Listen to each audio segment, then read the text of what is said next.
Hello mga ka-wiggle, welcome back po ulit sa channel natin, sino si Richard. At sa pagkakataong ito ay magluluto tayo ng lechon pork jolls with special homemade Mang Tomas. So may nilaga na po tayo ritong pork jolls o pisngi po ng baboy.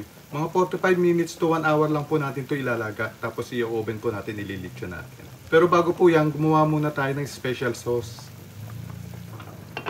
Ang unang step po, lutuin lang po natin siya rito. Lalaga lang po natin ng konti. Pinaghalong atay po ng baka at atay ng manok. Yan, after 15 minutes po napakuluan, ahon na po natin. Yan, mag-blender na po tayo ng mga sangkap. Unahin po natin i-blend itong almond. Kung di po kayo low carb, pwede po yung regular lang naman eh.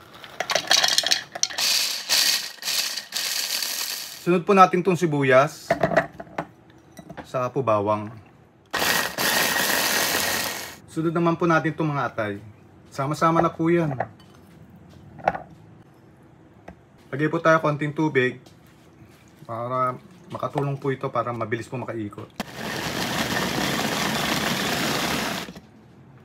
Yan po. Giling na po. So iluluto na po natin. Lagay po tayo ng coconut oil. Ito pong ating atay. Haluin lang po natin ng konti. Lagyan po natin ng salt and pepper. Tapos yung ating pampatamis, Coke Zero po.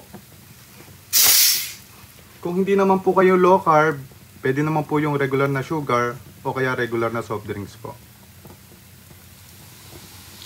Kaya yan po yung magsisilbing pampatamis. Kaya haluin lang po natin yan. Kaya lutuin nyo lang po hanggang 3 to 5 minutes. Konting suka. Tapos isusunod na po natin yung ating pampalapot. Ito po, ang gagamitin po natin pampalapot, ito pong tinapay. No sugar po ito, so pwede po ito sa low carb. So kung di naman po kayo low carb, pwede pong yung cornstarch o kaya po harina ang pampalapot nyo po. Naglagay po tayo nito. Lagyan lang po natin ng tubig, babad lang po natin sa tubig. Mabilis naman po yan lumambot. Ito na po ang magsisilbing pampalapot po natin. Lalamasin nyo lang po yan. So yan, lagyan na po natin. Haluin lang po natin. Yan po, luto na po ang ating homemade sarsa ni Mang Tomas. So iahon na po natin yung ating pork jolls. Bawang, sibuyas, asin at paminta lang po ang ginawa natin pang timpla po dyan. Yan, katulad po ng dati, same process po tayo, tusok-tusokin nyo lang po. Hindi po natin to i-deep fry to. I-oven lang po natin, lilitsunin lang po sa oven. Yan, katulad po ng dati, lamasin po natin ng asin, pahiran din po natin ng suka. Yan, suka naman po, para ma-neutralize po ang alat na nilagay natin. At the same time, makakatulong po itong magpalutong. Yan, ilitsyon na po natin sa oven.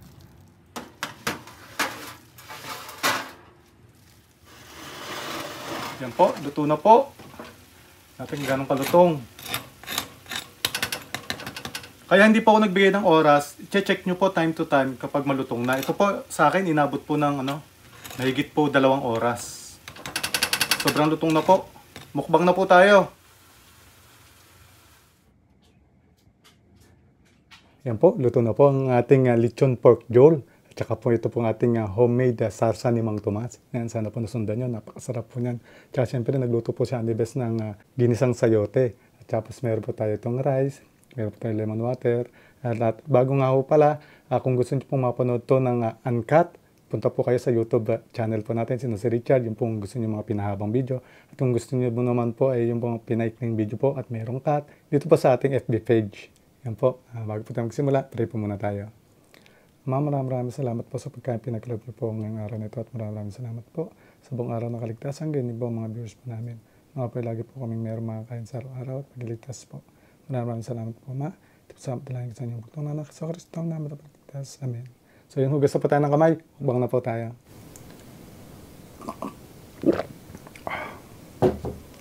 Tingnan natin kung kalutong po ito.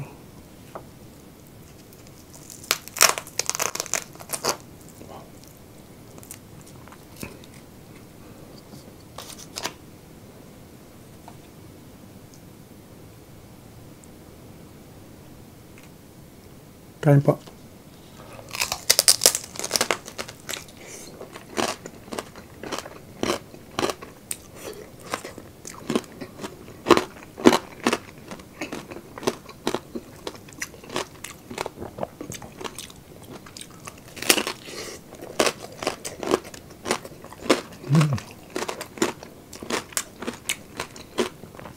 Ito.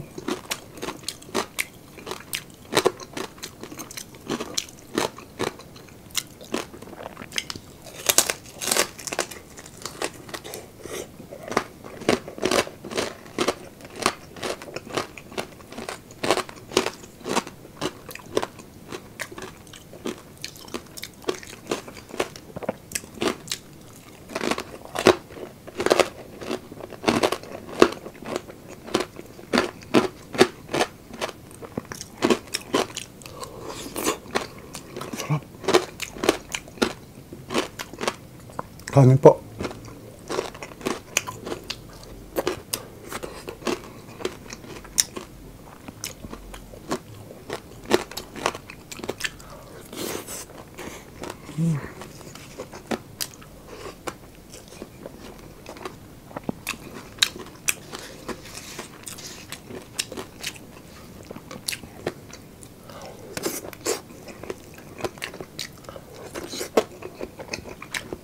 Ang gulay.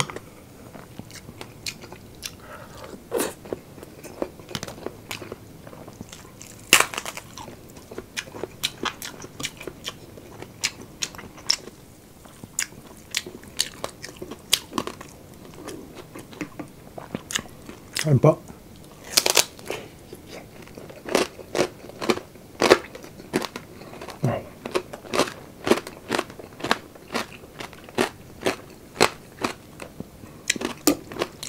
Bagay na bagay po sa sarsa. Homemade nating masarsa na matuma. Sarap.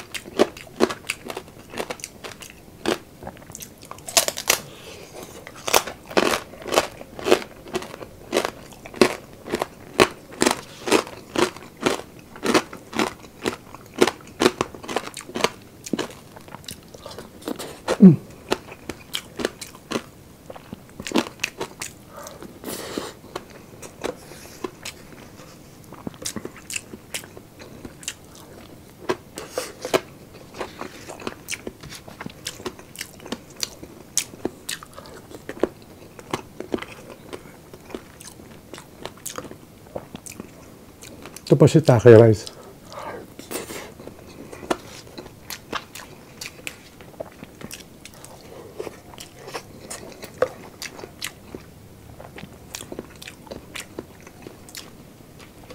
Sarap.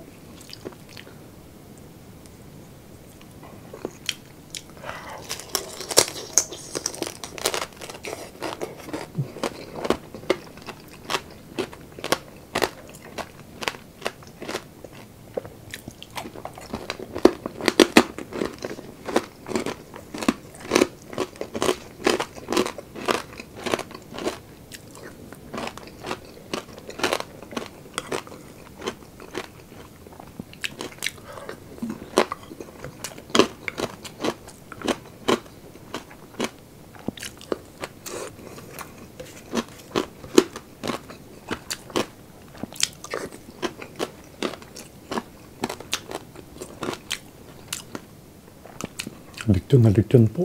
Sarap.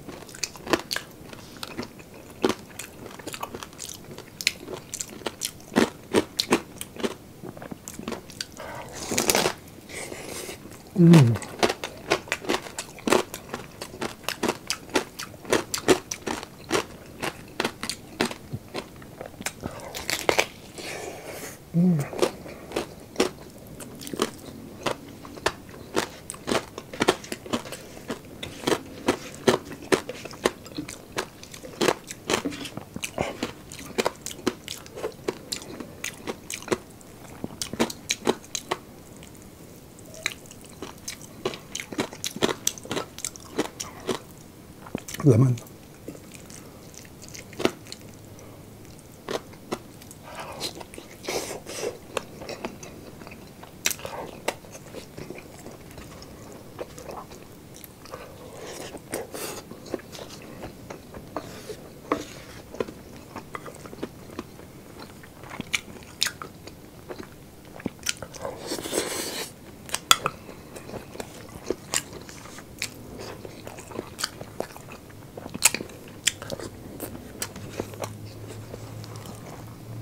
Bagay na bagay po doon sa gulay.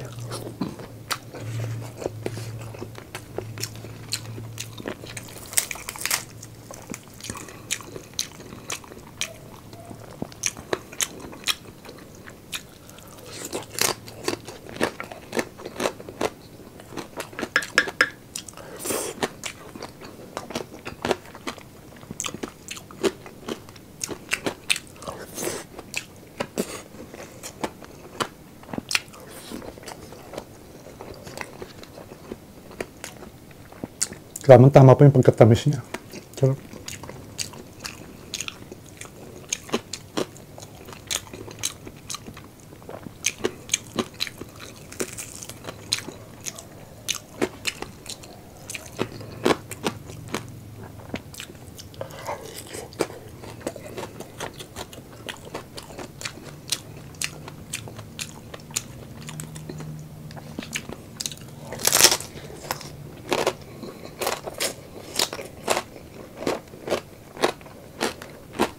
Grabe.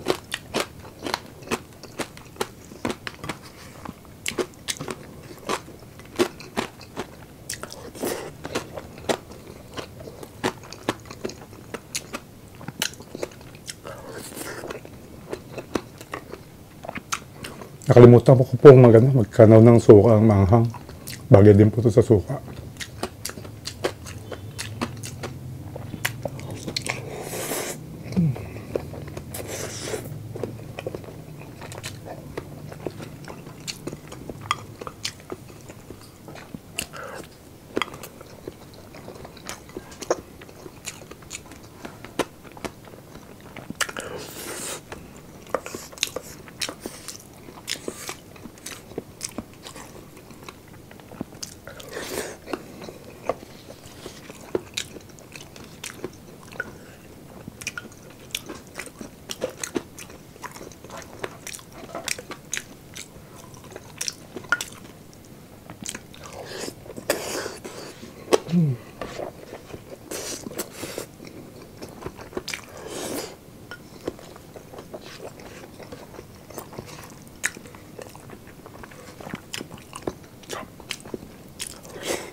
Nasa sarap.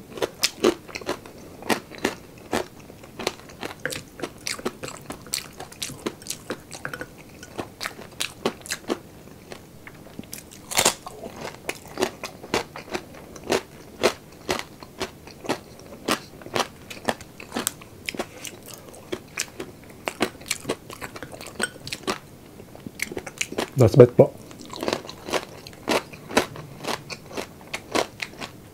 Sarap.